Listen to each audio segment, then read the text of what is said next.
प्यारे विद्यार्थियों, आज हम लोग अध्याय 3 के अंतर्गत देखेंगे स्मृति क्या होती है, मेमोरी क्या होती है। इसके पहले आप लोगों ने व्यवहार के जैविकी आधार और लर्निंग यानी अधिगम आप पढ़ चुके हैं। दोनों चैप्टर कंप्लीट हो चुका है और आज का जो नया चैप्टर है वह है स्मृति, मेमोरी। जैसा कि आप सभी लोग परिचित होंगे कि मेमोरी क्या होती है, स्मृति क्या होती है। किसी विशेष समयावधि के लिए जब सूचनाओं को एकत्रित करके रखा जाता है तो उसे स्मृति कहते हैं, जो कि हमारे जीवन का एक बहुत ही महत्वपूर्ण अंग है। क्योंकि अगर स्मृति न हो तो हम किसी भी चीज़ को याद न रखें या किसी भी कार्य को हमारे करने में बहुत ही असुविधा होगी। तो इस तरह से स्मृति और विस्मरण दोनों ही हमारे जीवन का एक महत्वपूर्ण पार्ट है, जो कि बहुत ही इम्पॉर्टेंट टॉपिक है जो हम लोग आज पढ़ेंगे। तो स्मृति और विस्मरण हमारे दैनिक जीवन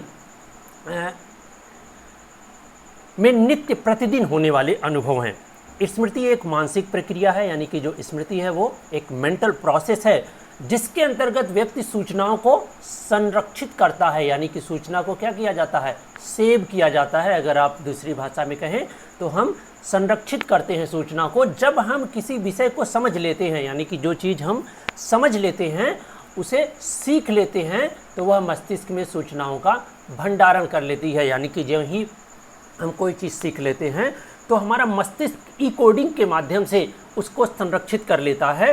हमने बायोलॉजिकल बेसिस ऑफ बिहेवियर में आपको पढ़ाया होगा कि हिप्पोकैम्पस एक संरचना होती है लिम्बिक सिस्टम के अंतर्गत, जो मेमोरी के लिए, स्मृति के लिए विशेष रूप से जिम्मेदार होती है। और इन सूचनाओं का पुनरुद्धार, यानी कि पुनरुद्धार का मतलब होता है रिकॉल, ठीक।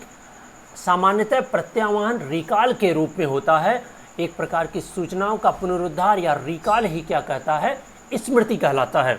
तो आप समझे होंगे कि स्मृति क्या है, कि जब हम कोई भी चीज़ याद करते हैं या उसे पढ़ लेते हैं तो वो हमारे मस्तिष्क में संरक्षित हो जाती है, और संरक्षित होने के बाद जब हम उसका प्रत्याह्वान कर लेते हैं, प्रत्याह्वान करने में सफल होते हैं, तो वो मानी जाती है स्मृति, यानी स्मृति का एक पार्ट माना जाता है।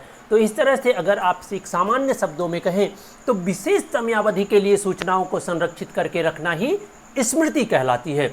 आइए और भी कुछ कॉन्सेप्ट देखें स्मृति को, संप्रत्यय को स्पष्ट करने के लिए। तो हमारे मस्तिष्क में जो कुछ भी अनुभव, सूचना और ज्ञान के रूप में संग्रहित होता है वह सब क्या होता है, स्मृति होती है।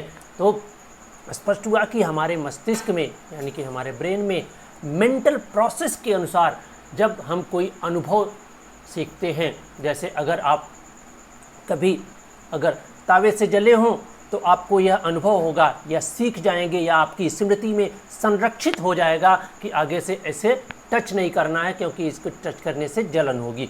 तो इस तरह से आपकी स्मृति हो जाती है वो। तो अनुभव के द्वारा, सूचना के द्वारा और किसी तरह के ज्ञान के द्वारा जब हम कुछ चीज़ संरक्षित करते हैं तो उसे क्या कहते हैं, स्मृति कहा जाता है।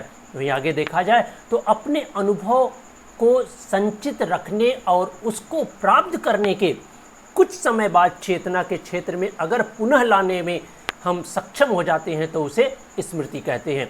यानी कि जब भी हम कोई भी चीज़ याद करते हैं या हम अनुभव करते हैं या कोई प्रैक्टिकली चीज़ करते हैं, अगर हम करने के पश्चात उसे पुनः दोहराने में, पुनः प्रत्याह्वान करने में, पुनः उसको अपनी चेतना स्तर पर लाने में अगर हम सक्षम हो जाते हैं तो उसे स्मृति की संज्ञा दी जाती है। इसकी कुछ मनोवैज्ञानिकों द्वारा दी गई अगर परिभाषाओं को देखें तो इसके कॉन्सेप्ट को, इसके संप्रत्यय को और भी स्पष्ट किया जा सकता है। तो सबसे पहली जो परिभाषा आपको देखने को मिलेगी वुडवर्ड ने दिया है। वुडवर्ड कह रहे हैं कि पूर्व में एक बार सीखी गई क्रिया का पुनः स्मरण ही स्मृति है। ठीक है, बात बहुत स्पष्ट है कि पूर्व में अगर हम कोई चीज़ सीखे हैं और उस सीखी हुई क्रिया का अगर पुनः स्मरण कर लेते हैं हम, तो वो क्या कहलाती है, स्मृति कहलाती है।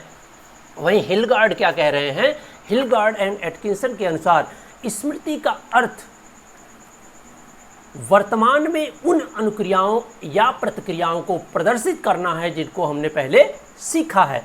यानी कि जो भी चीज़ें हमारा अनुभव है पीछे का, जो भी चीज़ें हमने पहले सीख रखा है, उस सीखने को अगर हम वर्तमान में रिकॉल कर लेते हैं वर्तमान में उसे दोहरा लेते हैं, वर्तमान में उसको हम प्रदर्शित कर लेते हैं या उसका प्रत्याह्वान कर लेते हैं, तो वह क्या कहलाती है? स्मृति कहलाती है। तो हमें उम्मीद है आपको स्मृति के संप्रत्यय स्पष्ट रूप से समझ में आए होंगे कि हम स्मृति यानी कि पूर्वगान का जब हम प्रत्याह्वान कर लेते हैं तो वह स्मृति कहलाती है। तो आज के वीडियो व्याख्यान में बस इतना ही।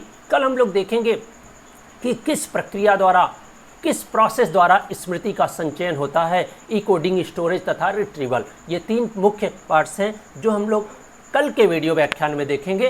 तो आप लोग निरंतर अध्ययन जारी रखिए, घर पे रहें, सुरक्षित रहें। मिलते हैं अगले वीडियो व्याख्यान में।